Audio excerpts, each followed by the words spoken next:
2009, the Jameson family, which was Bobby, who was 44, Sherilyn, who was 40, and their daughter Madison, who was 6 years old, were living in Eufaula, Oklahoma, on lakefront property. While they seemed to be living a simple and happy life, behind the scenes, their life was in turmoil. Bobby suffered from bad chronic back pain that he had as a result of a car accident that he was in 2003. Sherilyn was bipolar. She was medicated for it, but she didn't always take her meds, causing her to lash out at her family members, and it caused bouts of severe depression. Bobby and Sherilyn also believed that their house was haunted by 3 or 4 spirits who lived on their roof. Bobby was so convinced of this that he went to his pastor and asked where he could buy special bullets that he could shoot at these spirits. So for all of these reasons, the Jameson family was actually looking to leave their property in Eufaula and move somewhere else and hopefully start all over again, fresh, with a new shot at happiness. After the Jamesons would vanish, their family and friends would say, "We had no idea any of this was happening. We had no idea they were even considering a move." Now, this move they were considering was not a typical move. They were not looking to move into another house. They were looking to move onto a piece of property where they could place their storage container and live in the storage container until at some point they were going to build a house on a mountain and then move into the house. And they had actually already found a plot of land about 30 miles away from where they were currently living in a town called Red Oak. Now, the storage container itself that they planned on living in was actually sitting on their property in Eufaula,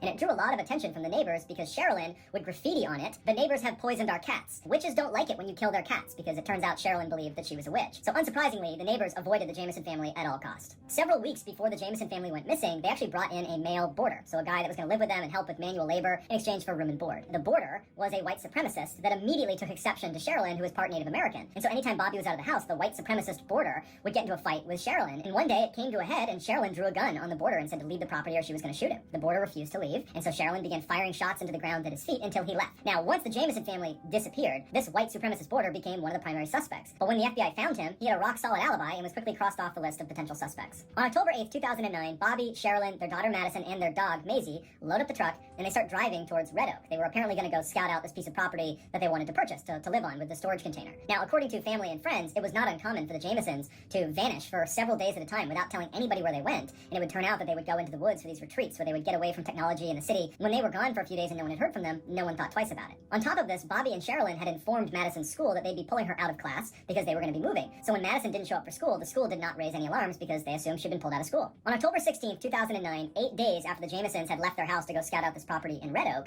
a couple of hunters in the Panola Mountains, which is near Red Oak, found the Jamesons' truck parked on the side of the road. Now, these hunters are in the middle of nowhere, which means the truck is in the middle of nowhere. And so as they're walking over to it, they're expecting to see the owner of the truck. But as they get over to the truck, there is no owner anywhere. They called out a couple times to see if they could get this person's attention or whoever it was that owned it, and no one came over to them. They look in the truck and they see there's this very sick-looking dog sitting on the back seat. It would turn out it was the Jamesons' dog. It was Maisie. Now, the windows were up and the truck was locked, so the hunters called the police. Police show up, they break a window, and they get Maisie out of the truck. They give her food and water, and she would end up making a full recovery. They look in the vehicle, and all of the Jamesons' personal effects are in there. Their phones, their wallets, their jackets, their clothes. Underneath the front seat was $32,000 of cash in a bank bag. Also, they found this weird letter written by Sherilyn to Bobby that was this 11-page hate letter that basically